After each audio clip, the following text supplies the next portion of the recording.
Merhaba arkadaşlar. 2 video önce size bir söz vermiştim. Yakıt tüketimini minimuma indirmek için hangi devirde vites atmak lazım videosunu çekeceğimi söylemiştim. Ve dahası bu videoyu sizin yorumlarda en çok istediğiniz arabaya göre çekeceğimi söylemiştim. Ve bugün bu sözümü yerine getireceğim. Bugünkü konumuz yakıt tüketimini minimuma indirmek için hangi devirde vites atmak lazım? Motor devrini nasıl ayarlamalıyız? Bunu 1.3 Multijet Fiat Egea üzerinden anlatacağım. Arkadaşlar geçen videomda biraz bahsetmiştim. Motor torku nedir? Tekerlere giden tork nasıl hesaplanır? Kendi aracımız için motor torkunu nasıl bulabiliriz? Bu konulardan bahsetmiştim. İkinci videoda da bunlara temellerine değinerek yakıt tüketimini minimuma indirmek için bilimsel olarak nasıl arabayı kullanmamız gerekecek? Bundan bahsedeceğimi söylemiştim. Ve sizlerden 1.3 Multijet Fiat Egea için çok fazla istek geldiğinden o arabayı seçerek o arabanın verileriyle bugün bunu anlatacağım. İnternetten zaten baktığınız zaman kolayca bulabiliyorsunuz. Fiat Egea'nın tork eğrisi diye arattığınız zaman karşınıza değerleri çıkıyor. Ama ben bu değerleri birebir olduğu gibi grafiğini alıp kullanmak yerine kendim değerlerini teker teker yazarak kendim bir grafik çıkardım. Üzerinden daha rahat ve daha net anlatabilmek için. Baktığımız zaman aracın maksimum devri 4500 devir. Çünkü bu araba dizel bir araç. Biraz üstünkörü baktığınız zaman minimum devirlerinde 1000 devir civarındayken 138 Nm torka sahipken motor maksimum torkunu 1500 devir civarında 200 Nm ile veriyor ve daha sonra 4500 devire kadar azalmaya devam ediyor. 4500 devirde de 142 Nm tork veriyor ve böylece vites atmanız gerekiyor artık bu aralık içinde. Geçen videomda şundan bahsetmiştim. Vitesinize göre yere aktarılan kuvvet değişir. Ama yakıt tüketiminiz için bunun aslında bir önemi yoktur. Çünkü tüketim motorun içinde gerçekleşir. Motorun kendi ürettiği güç ve motorun üzerinde binen yük ve motorun çevirdiği devir neyse tüketiminiz buna göre ayarlanır. Motorunuzun 1.3 Multijet Fiat Egea aracınızdaki motorun tork eğrisi görüldüğü gibidir. Geçen videoda bahsettiğimiz gibi bir çana benzer, belli bir noktada zirveye ulaşıp tekrar düşer. Bu eğri şu anlama gelir. Siz tapa gaz sonuna kadar gaza bastığınızda gittiğinizde motorunuzun hemen çıkışında tork ölçerseniz 1000 devirdeyken ayağınız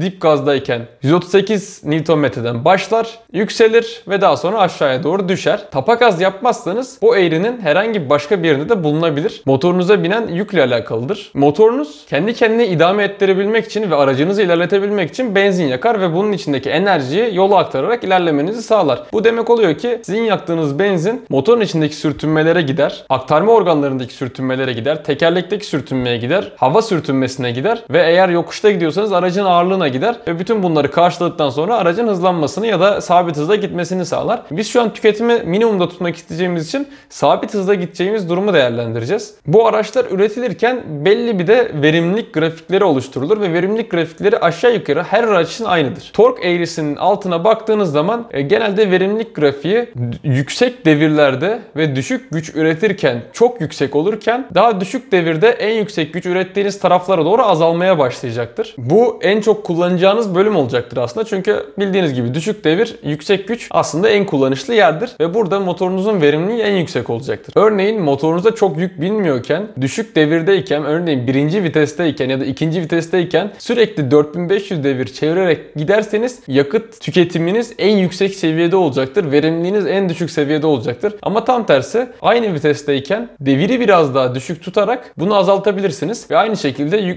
motora binen yükü de ayarlayarak bunu optimum seviyede ayarlayabilirsiniz. Zaten araçlarınızdaki eğer varsa bu vites göstergeleri, vitesi yükseldi, vitesi düşül diye gösteren göstergeler de tamamen buna göre ayarlanır. Verimliliğin en yüksek olduğu yerlerde vitesi değiştirmenizi sağlar. Böylece bir sonraki viteste de yine verimliliğin yüksek olduğu noktaya denk gelirsiniz. Sizin için bunu ayarlayarak yükselt ya da düşür diye sürekli size bir tüyo verir. Olabildiğince az yakmanızı sağlamak için. Genelde bu verimliliğin en yüksek olduğu nokta işte bahsettiğim gibi motora binen yükle deviri çok optimum şekilde ayarladığınızda bulunduğu için hep en yüksek torkun elde edildiği devirlerde olur. Mesela 1.3 Multijet Fiat Egea için en yüksek torku 1500 devirde elde ettiğimiz için bu güzel yeşil nokta 1500 devir civarında olacaktır ve tapa gaz gitmeden değiştirdiğiniz zaman en iyi yakıt tüketimini elde edeceksinizdir. Bütün arabalar için tabi bu devir değişecektir dediğim gibi ama değişmeyecek olan bir şey vardır. Genelde en yüksek devirin olduğu yerde bu. En yüksek verimliliğin olduğu bölge bulunur. Örneğin aracınızın maksimum torku 3500 devirde geliyorsa 3500 devirde vites değiştirmek sizin için faydalı olacak. Bunu zaten araçlarınızı günlük kullanırken de fark etmişsinizdir. Durduk yere devir yükseltirseniz çok daha fazla yakacaktır. Ya da tam tersi özellikle böyle yakıt tüketimini düşürmek için aşırı düşük devirlerde kullandığınız zaman yine aracınızın daha fazla yaktığını fark edersiniz bir süre sonra. Bunun sebebi de aracınızın çok fazla zorlanıyor olması ve motora binen yükün yine çok fazla artıyor olmasıdır. Bunun orta noktasını bulmak çok önemlidir. Ayrıca sadece yakıt tasarrufu sağlayacağım diye çok düşük devirlerde kullandığınız zaman aracın başka bölgelerine de yük bindirirsiniz ve bu gereksiz binen yükler yüzünden aşınmalarınız artacaktır. Aracın motorunun ömrü kısalacaktır. Bunu en iyi seviyede tutmak için de araçta gösterilen bu indikatörlere, göstergelere dikkat etmek önemlidir. Vitesinizi yükseltmenizi, vitesinizi düşürmenizi söylüyorsa genelde bu aracı tasarlayan mühendisler bu tür verilere bakarak bu göstergeleri tasarladıkları için o göstergeler doğru şeyi gösteriyor olacaktır. Ama dediğim gibi yapılan en büyük hatalardan biri sırf düşük tüketim sağlamak için yokuşta giderken 1000 devirde böyle aracınız zorlana gitmektir. Hayır, motorunuzun en rahat olduğu, en gücünü gösterebildiği,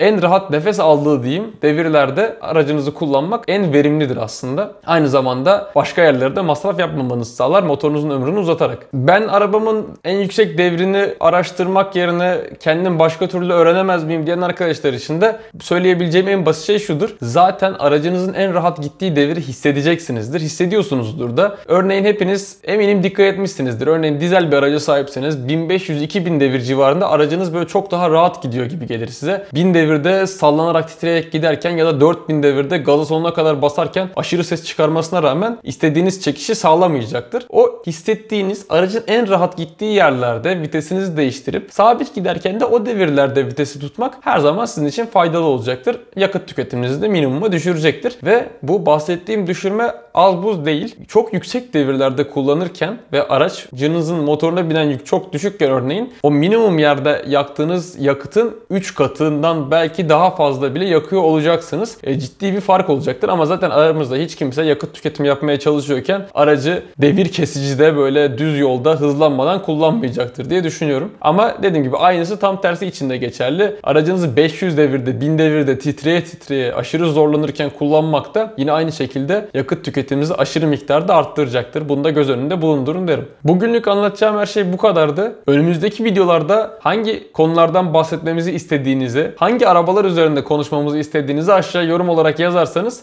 bunu değerlendirip önümüzdeki videoları buna göre çekeriz. Aynı zamanda videoyu beğendiyseniz de beğen butonuna basıp kanala abone olmayı da ihmal etmeyin. Bizi sosyal medya hesaplarımızdan, örneğin Instagram'dan da takip ederseniz orada da çok daha kısa, çok daha pratik bilgiler vererek başka bilgiler paylaşmaya çalışıyoruz. Bunlara da erişmiş olursunuz. Bu videoluk her şey bu kadar. Hepiniz hoşça kalın.